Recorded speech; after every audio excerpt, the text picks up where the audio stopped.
मार्गशीर्ष महिन्याच्या तिसऱ्या गुरुवारची पूजा आज मी तुमच्यासोबत शेअर करते. बॅकग्राऊंडला असं छानसं डेकोरेशन करून घेतलं.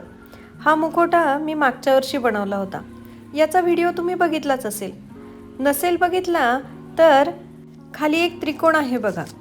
त्या त्रिकोणावर क्लिक केलं की तुम्हाला या मुखवट्याचा डिटेल व्हिडिओ बघायला मिळेल. एकदा नक्की चेकआउट करा.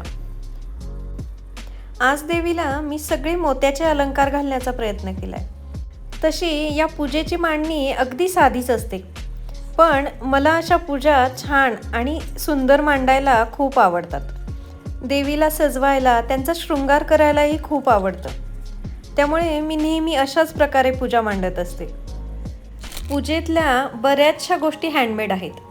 इथे सुपारीसुद्धा मी घरीच बनवली, याचाही व्हिडिओ मी अपलोड केला आहे. शंखापासून बनवलेलं एक झुंबर होतं माझ्याकडे. बरीच वर्ष वापरल्यानंतर त्याच्या दोऱ्या कुजल्या होत्या. त्याचीच ही रिंग आणि याच्यापेक्षा छोट्या 2 अशा रिंग्स आहेत.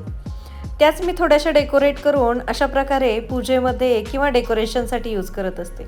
यावेळी मला फुलांनी बनवलेला दुपट्टा बनवायचा होता. राधिका मर्चंटने आपल्या हळदीसाठी बनवला होता ना, अगदी तसाच. पण तो पूर्ण करायला वेळच मिळाला नाही.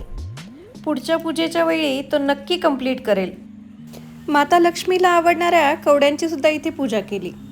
अशा प्रकारे एका वाटीला कॉईन्स लावून त्याचं छान आसन तयार केलं आणि त्यामध्ये चांदीची लक्ष्मी मातेची मूर्ती स्थापित केली.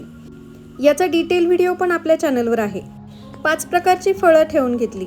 धूप दीप दाखवून देवीची छान मनोभावे पूजा केली. संध्याकाळच्या वेळी पोथीचं वाचन करून नंतर आरती आणि नैवेद्यही दाखवला. देवीची ओटीसुद्धा भरून घेतली. लक्ष्मी मातेला आवडणाऱ्या सगळ्या गोष्टी मी इथे मांडण्याचा प्रयत्न केला आहे व त्यांची मनोभावे पूजा पण केली आहे.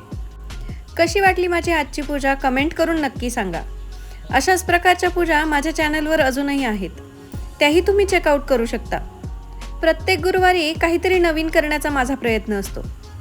नवीन काहीतरी बघण्यासाठी आपल्या चॅनलला नक्की सबस्क्राईब करून ठेवा.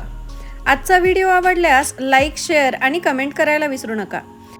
आणि अजून असेच नवीन आणि क्रिएटिव्ह व्हिडिओज बघण्यासाठी आपल्या चॅनलला सबस्क्राईब नक्की करून ठेवा. पुन्हा भेटूयात अशाच एका छानशा आणि क्रिएटिव्ह व्हिडिओमध्ये. माता लक्ष्मीची आपल्या सर्वांवर कृपादृष्टी असावी हीच प्रार्थना.